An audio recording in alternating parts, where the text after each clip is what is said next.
Welcome to Mandates and Megaphones, hosted by Jeremy Maggs, unpacking the politics, promises and power plays behind the G20 summit.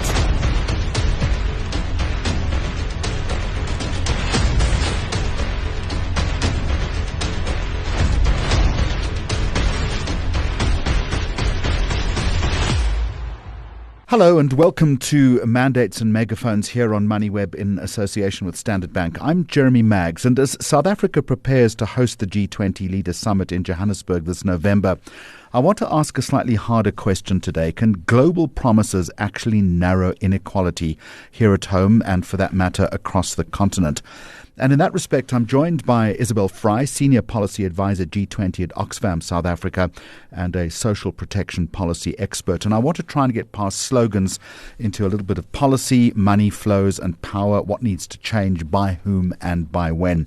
So Isobel, a very warm welcome to you. Let me start with a broad canvas question, if we can, and look at inequality and priorities. Is there one inequality debate, in your opinion, that this country should be putting first on the G20 agenda? And maybe tell me why. Hello, Jeremy. It's wonderful to be speaking to you again. And I think the topic and the timing of this podcast is essential. It's hard. You want me to choose one priority.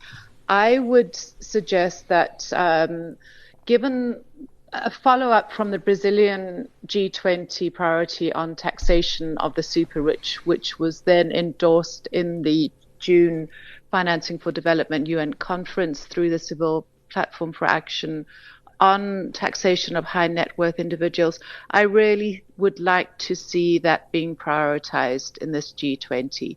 We've seen over the years how the shift from public finance to private finance has really grown, and yet we've also seen a reduction in taxation. We know that the richest people pay the least tax, from Warren Buffett down. So to my mind, if the G20 is able to really come forward with a strong commitment to making this happen through the UN Tax Convention, for instance, I think that would be worthwhile. It's a highly contestable idea, and one that I imagine would result in a lot of debate and disagreement. It would be difficult to get that onto an agenda, though, as important as it is.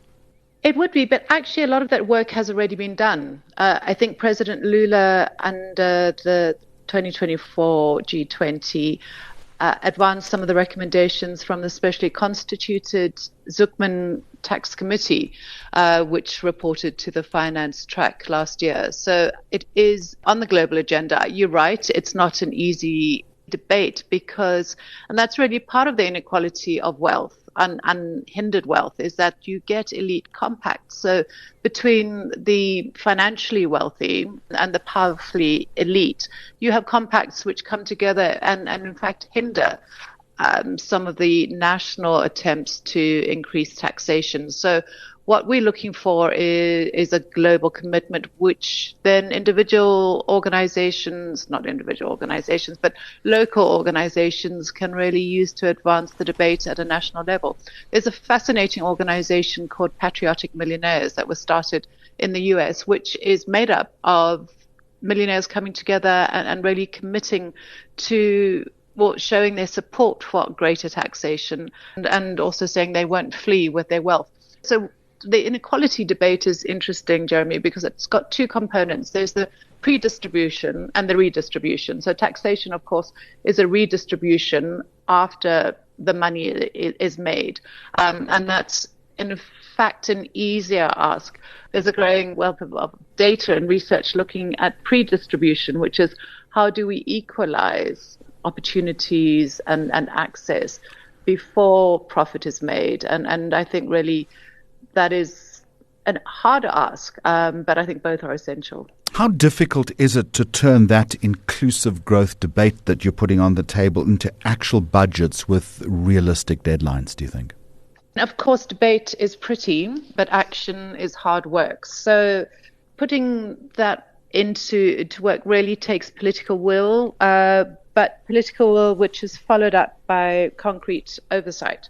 The point of the G20, to my experience, having been part of government's development working group in the Sherpa track, is the the danger that because each year is a different presidency and it's sort of a moving caravan, that the continuity is lost. And one of the support mechanisms that the South African G20 presidency is pushing, at least at the Sherpa track, is for a standing oversight mechanism to happen. And I think that's really important.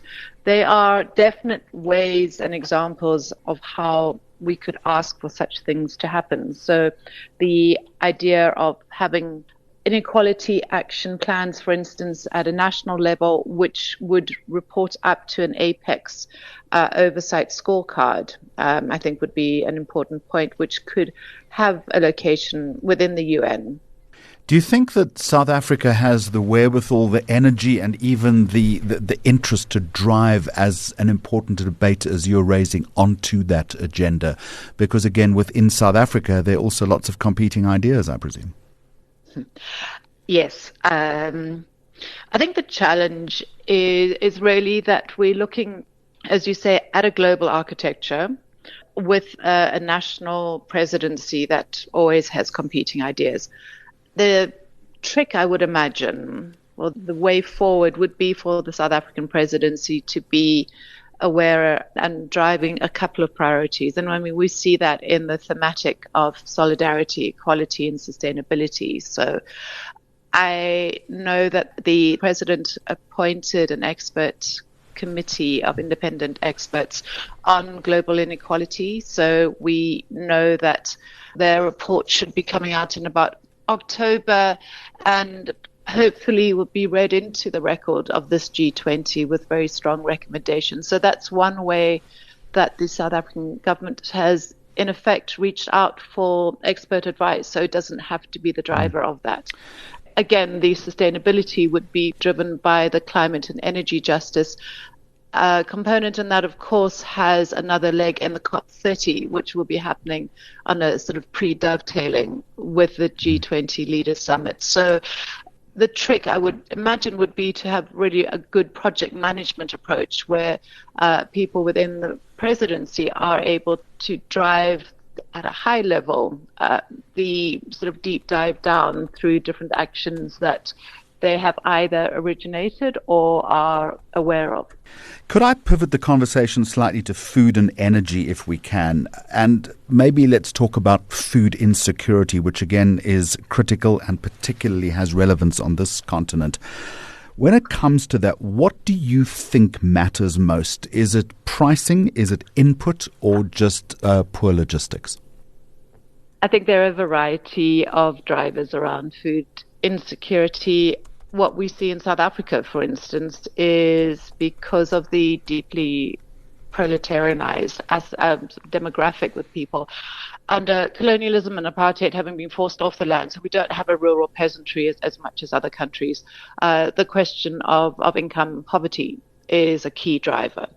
If you look more broadly at the continent, I think trade rules and agricultural subsidies definitely disadvantaged Africa as a producer and a consumer. And one of the ways of looking at that for the G20 would be to commit to more equitable trade policies that favor African countries, again, as consumers and producers. Do you think the G20 would be in a position to set binding commitments on food security the way it does maybe on financial stability, or was that a step too far? The challenge, I would imagine, is that from the trade perspective, we've seen quite a collapse within the authority of the WTO. So with trade tariff policies that are coming out from the US, a lot of pre-negotiated agreements have been completely overhauled. The G20's authority, or sort of binding authority over such things, is not as binding as, for instance, the multilateral WTO, where, again, however, it's sort of by voluntary consensus that the power lies. So it is a deep challenge. And food security is obviously inextricably linked to climate and energy. And one of the other big issues that will be discussed at the G20 is climate finance.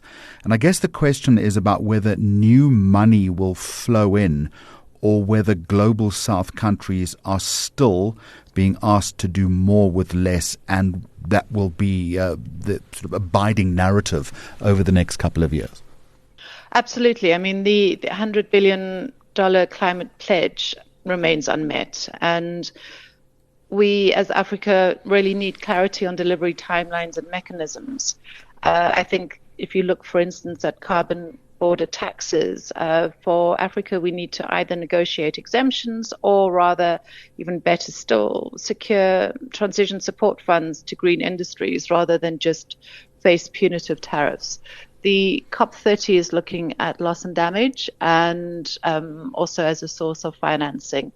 But I think it's true to say that the sort of the heyday of commitments of a couple of years ago really have been eviscerated without cash on the table. So there is a real danger that in addition to the kind of punitive debt effects for Africa, climate and energy transitioning might be faced without secure financing unless, as the Africa Group, we come together as we did so effectively in the UN on debt, again, on the climate financing. Let me push you a little bit on cash on the table and maybe steer me in a different direction if I'm misunderstanding you. But I look at it as the energy transition is often framed purely around investment. Is there one bigger governance reform, do you think, that the G20 could push that would make the transition fairer? That is a hard ask. My approach to this year's G20 is really about securing promises that have already been made. I don't think the climate is ripe for new asks.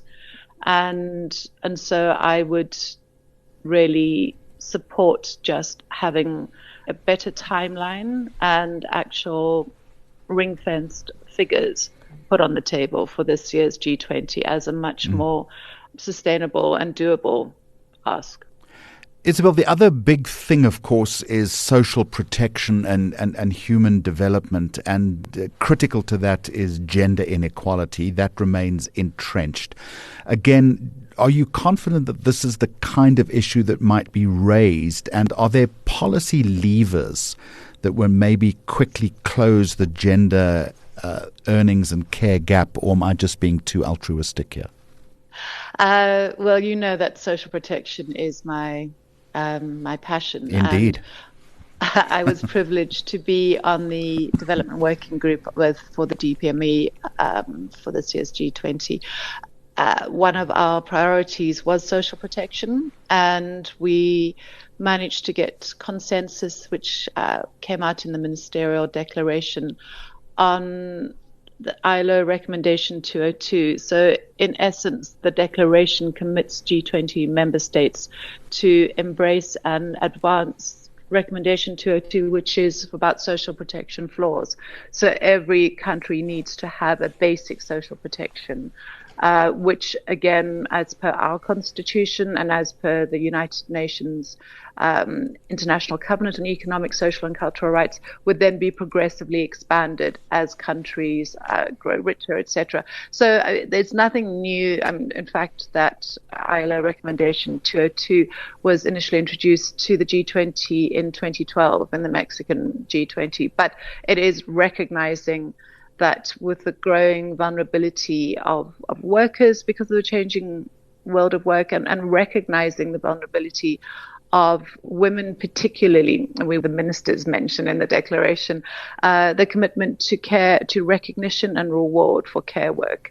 There have been some very interesting reports, including from Oxfam, which really sort of map the contribution of women's unpaid labor, including and especially Black women, on a global level to enabling the sort of higher income earners, and particularly men, to go ahead and do so. I mean, if you're a middle class woman, you're working and you take time out for social reproduction to have children, your pension contributions are affected in a way that nobody really recognizes. So that's for the elites, but right down to grassroots level for women who need to earn income through care work and leave their own children to the vagaries of a much more informal system. I mean, the impact of caring is really driving society, and we have an amazing sort of bi-weekly discussion on Sunday afternoons,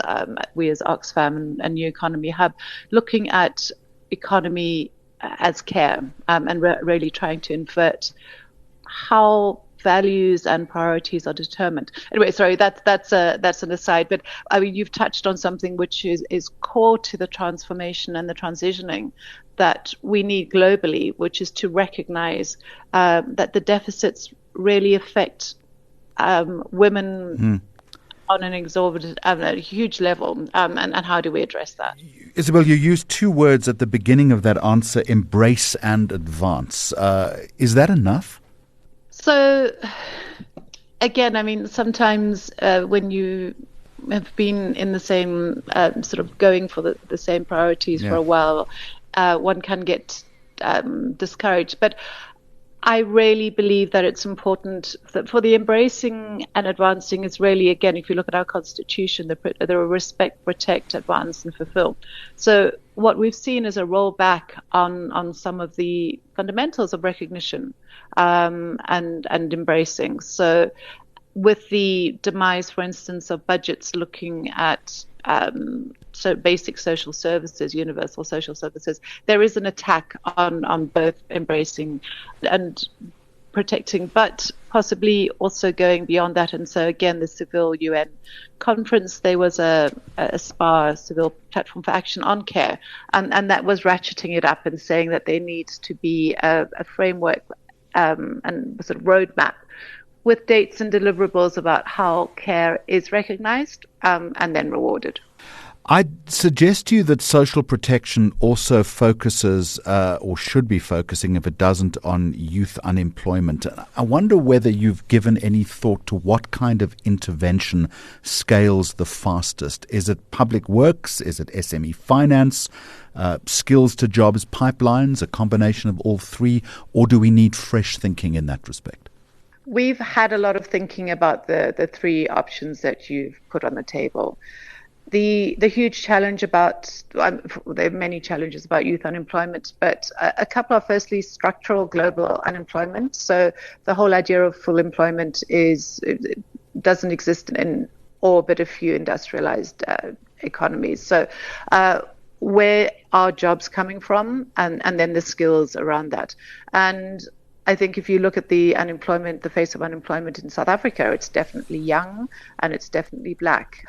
Now, companies are shedding jobs as new technology and, for instance, AI takes over. Where will jobs come from? I think that's the question we need to look at.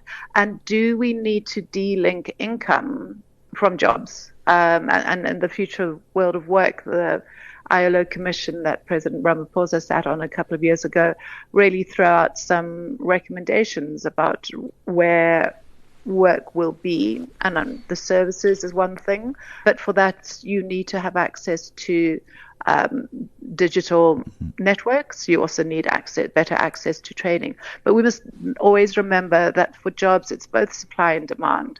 So where is demand coming from? And I mean, even in South Africa, we have a lot of youth are fed into call centers, but with the rise of AI and bots and algorithms, that also faces future jeopardy.